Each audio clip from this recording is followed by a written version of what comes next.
आज हम आपको अथ कदाचित स ब्रह्मर्षि नारद भगवतो रामस्य लोक कल्याणकारं वृत्तं शुश्राव तदा प्रभृत्येव रामचरितं काव्यबद्धं कर्तुमाकाङ्क्षते स्म। अथैकदा महर्षि मध्यान्दित सवनाय प्रयागमण्डलान्तर्गतां तमसा नदी गच्छनासीत्। तत्र वन श्रियं निरीक्ष्यमाणो महामुनि स्वच्छन्दं विचरन्ति क्रौञ्च मिथुन में पश्यत एव तस्य कश्चित् पापनिश्चयो व्यथा तस्मान्थि तस्मा मिथुनादेकं बाणेन द्विजघाना बाणेन विद्वां महीतले लुण्ठतां शोणित परितांगम तम विलोक्य क्रौंची करुणाय गिरा रुराव क्रौंच्या करुणावराम श्रवम मुनिहादयालीनः शोकनल परिद्रुतः करुण रसः श्लोकच्छाद हृदयदेवं निर्गतो भवति। मां निषाद प्रतिष्ठां त्वं गमः शाश्वती समाः यत् क्रौंच मिथुनादे कमवधिः काम मोहितम। इसका अर्थ ये होता है बच्चों, वृत्तम, वृत्तम मीन्स होता है चरित्र, आकांक्षते अस्म इच्छा की, मध्याह्न दिन सवनाय दोपहर के स्नान के लिए, मिथुन जोड़ा, बिजघान मार दिया, लुंठतम लौटते हुए, शोणित परितांगम खून से लथपथ शरीर वाले, गिरा वाणी से, रुराव रोने लगी, श्रावम सुन सुनकर, परिद्रुतः भड़क उठी, निषाद शिकारी, शाश्वती समाह चिरकाल तक, काम मोहितम काम से मुग्ध वाले को। इसका अर्थ ये है इसके बाद किसी समय उन्होंने ब्रह्मर्षि नारद से भगवान राम का लोक कल्याणकारी वृत्तांत सुना। उसी समय से ही वे रामचरित के काव्यबद्ध करना चाहते थे। इसके बाद एक दिन महर्षि वाल्मीकि दोपहर को स्नान के लिए प्रयाग जनपद के अंतर्गत तमसा नदी को जा रहे थे।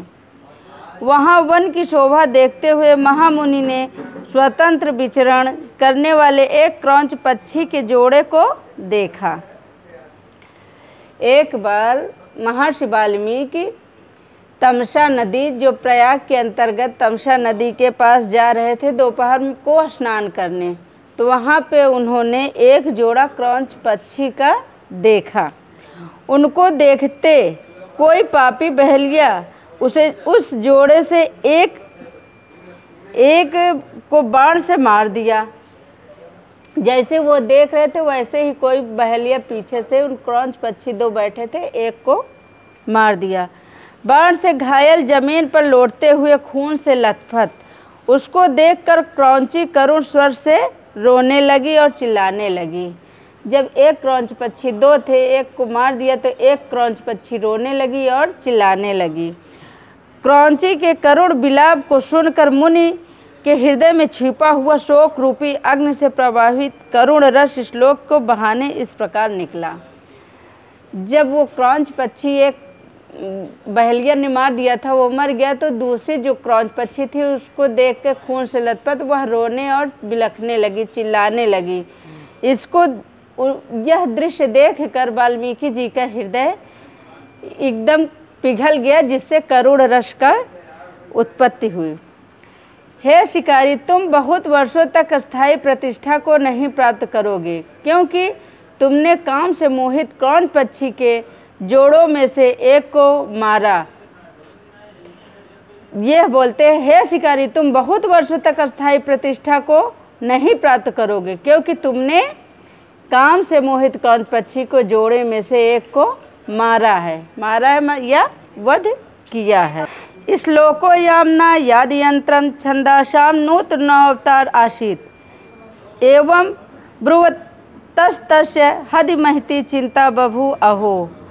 शकुनिशोक पीड़ितेन मया किमिदं वहतम अत्रांतरे वेदमूर्ति चतुर्मुखो भगवान ब्रह्मा महामुनि गम्य समित मुवाच महामुने अपन्नानुकंपनम ही महताम सहोजो धर्मः। श्लोकम ब्रुवत त्वेष एवं धर्म पालिता तन्नात्र विचारणा कार्य सरस्वती छंददेव त्वयि प्रवृत्त संप्रताम यथा नारद छूतम तथा त्वं श्रीमद्भागवतो रामचंद्रस्य कृष्णं चरित्रं वर्णय। मत्प्रसादात् निखिलं च रामचरित तव विदितं भविष्यति। किं बहुना यवन्महीतले गिरिसादृमुद्राः स्थास्यन्ति तावलोके रामायण कथा प्रचलिष्यति दृश्य। रामायण ख्यामिति महाकाव्यं रचयांस तदंतरे मुने विश्वमार्थम द्वौ अपराश्रमो अभूताम। एकस् चित्रकूटे अपरश्च कानपुर मंडलांतर्गत ब्रह्मावर्तान्तः आधुनिके बिठूर नाम्नि स्थाने आसीत्। अत्र लवकुशयोः जनुर्भूत एवमादि कविर्यशा ख्याति बल्लोके महामुनि ब्रह्मर्षि। इसका अर्थ यह है बच्चों, अब नायात वेद से व्याहतम कह दिया। शकुनि शोक पक्षी का शोक सस्मितम मुस्कुराते हुए, अपन्नानुकंपनम पीड़ितों पर दया या कृप, सहजो स्वाभाविक संप्रतम अब इस समय, कृष्णम संपूर्ण भगवान नवजीवनि भगवान ब्रह्मा। यह श्लोक वेद से अलग छंद की नवीन रचना थी। यह श्लोक वेद से अलग छंद की नवीन रचना थी। इस प्रकार कहते हुए उसके हृदय में महती चिंता हो गई। ओह, पक्षी के शोक से पीड़ित मैंने यह क्या कह दिया। इसी बीच में वेद मूर्ति चतुर्मुख भगवान ब्रह्मा ने महामुनि के पास जाकर मुस्कुराते हुए कहा, हे महामुनि, पीड़ितों पर दया करना महापुरुषों का स्वाभाविक धर्म है। जब उन्होंने क्रौंच पक्षी को श्राप दे दिया, उसके बाद जब उनका गुस्सा कुछ ठंडा हुआ तो उन्होंने सोचा कि अरे यह क्या हमने कह दिया। तभी वहाँ पे चतुर्मुखी ब्रह्मा जी उपस्थित हुए। श्लोक बोलते हुए, तुमने इस धर्म को पाला है तो इस विषय में सोच नहीं करना चाहिए। सरस्वती मेरी इच्छा से ही तुम में प्रवृत्त हुई हैं। अब जैसा तुमने नारद जी से सुना है वैसा तुम भगवान रामचंद्र जी के संपूर्ण चरित्र का वर्णन करो। मेरी कृपा से तुम्हें संपूर्ण रामचरित ज्ञान हो जाएगा।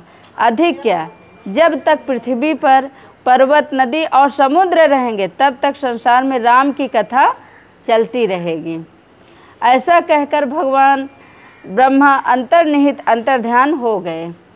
तब योग बल से नारद जी के द्वारा बताए गए संपूर्ण रामचरित को जानकर गंगा और तमसा के मध्य में तट पर 7 कांडों वाले रामायण नाम के इस महाकाव्य की रचना की। इसके बाद मुनि ने विश्राम के लिए दो दूसरे